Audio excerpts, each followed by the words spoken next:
Bonjour à tous, bonjour à toutes. Je vais vous faire une présentation aujourd'hui de la PlayStation Classic Mini que j'ai reçue en début de semaine. J'ai pu la tester cette semaine. Je vais vous montrer déjà ce qu'elle contient, ce que contient la boîte, un petit unboxing.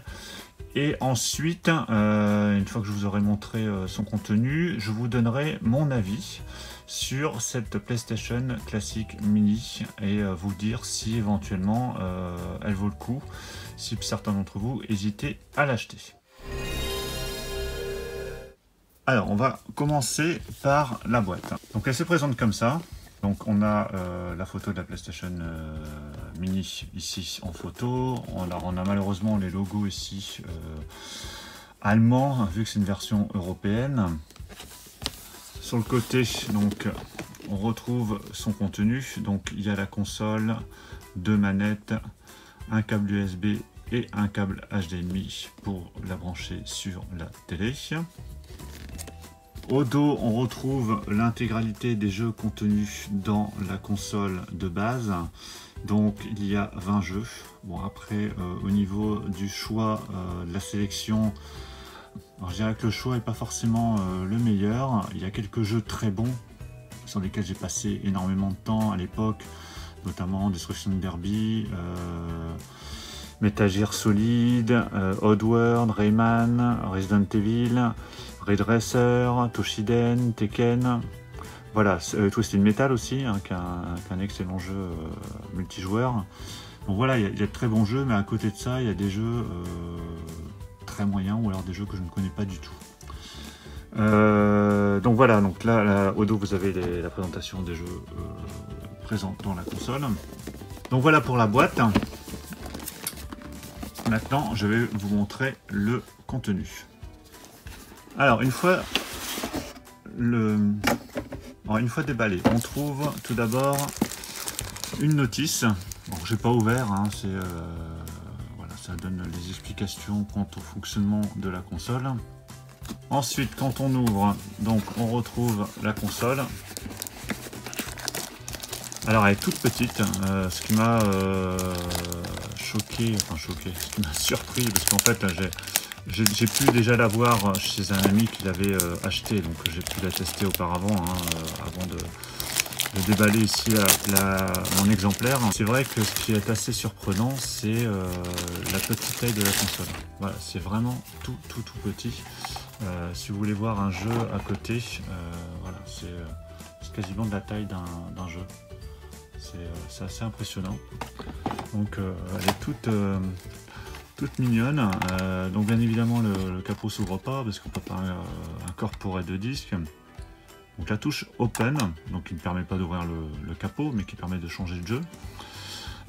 Ici on a deux ports USB pour brancher les manettes. Il y a des petits supports ici en mousse pour la poser sur un support. Au dos, donc on a une mini ici USB pour brancher un câble pour soit la brancher directement sur le téléviseur ou la brancher sur un secteur. Vous avez une prise HDMI. Donc voilà pour la petite console, donc qui est vraiment très sympa. Ici il y a un petit cache mais qui sert à rien, c'est juste pour la déco. Quand on enlève le couvercle, on trouve donc le mini câble HDMI, donc pour la brancher sur la télé ou sur un boîtier de charge secteur. On a des manettes, donc il y a deux manettes, elles sont, alors ce qui m'a surpris un peu au départ, c'est qu'elles sont plus petites qu'une manette standard. Donc on en a deux et on a le câble HDMI. Voilà, donc contenu simple mais efficace. Donc ce qui est pas mal, c'est qu'on a au moins directement les manettes. Contrairement à la mini console Neo Geo là, qui est sortie récemment, que je n'ai pas acheté mais qui n'avait pas de manette. Mais bon, en même temps c'était une petite borne d'arcade, mais bon, c'était vraiment avec un écran tout petit. Et contrairement aussi aux mini NES et mini Super NES qui n'avaient qu'une manette. Voilà. Alors maintenant, mon avis, est-ce que ça vaut le coup de l'acheter? Alors il y a deux possibilités. Soit vous êtes un nostalgique des années 90 et voilà, vous avez passé pas mal de temps sur cette console à l'époque et vous avez envie de retrouver certains jeux cultes. Et voilà, c'est vraiment plus pour retrouver les sensations de l'époque, même si je vous dis clairement tout de suite, c'est que ça a sacrément vieilli. Alors ça a plus vieilli paradoxalement que ces deux consoles là et surtout la Super NES hein, que je m'étais procuré aussi. Alors la Super NES, bon là j'étais enfant à l'époque, la PlayStation j'ai joué plus quand j'étais ado, mais je pense que c'est l'effet 3D des jeux qui vieillit très mal, surtout sur nos écrans actuels, que ce soit HD ou 4K. Pour 4K ça doit être encore pire. Mais voilà, c'est vraiment plus par nostalgie, et puis l'idée d'avoir des petites consoles comme ça mini opérationnelles qu'on peut utiliser comme ça rapidement avec quelques jeux préinstallés. Et donc ça permettra voilà, de retrouver hein, les mini consoles de l'époque. Donc là on a déjà la NES, la mini Super Nintendo et la PS1. Je pense qu'ils vont sortir une mini Mega Drive l'année prochaine, et on aura... Alors la Neo Geo par contre, là je trouvais que c'était pas trop top, parce que c'est plus une borne d'arcade. Ça aurait été une mini vraiment console Neo Geo, ça aurait pu être vraiment sympa.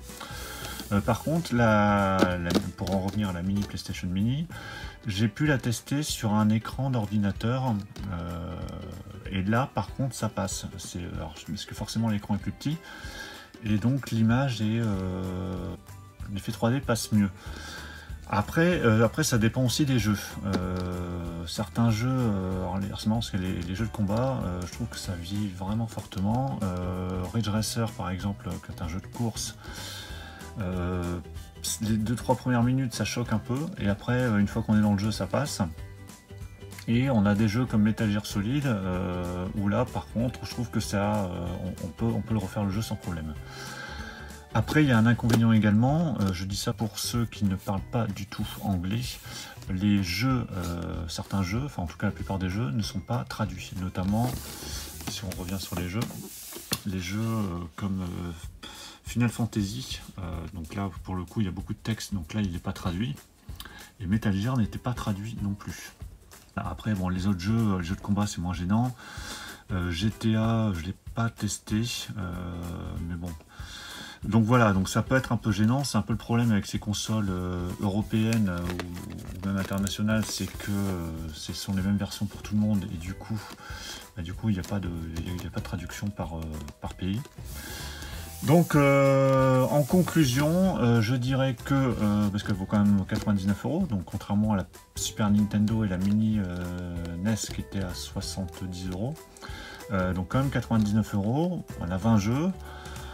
Les jeux sont pas tous tip top, il y en a une dizaine, en gros la moitié c'est bon et l'autre moitié c'est très moyen voire nul. Donc 10 jeux, voilà, ça fait 10 € le jeu, si vous voulez faire le calcul comme ça.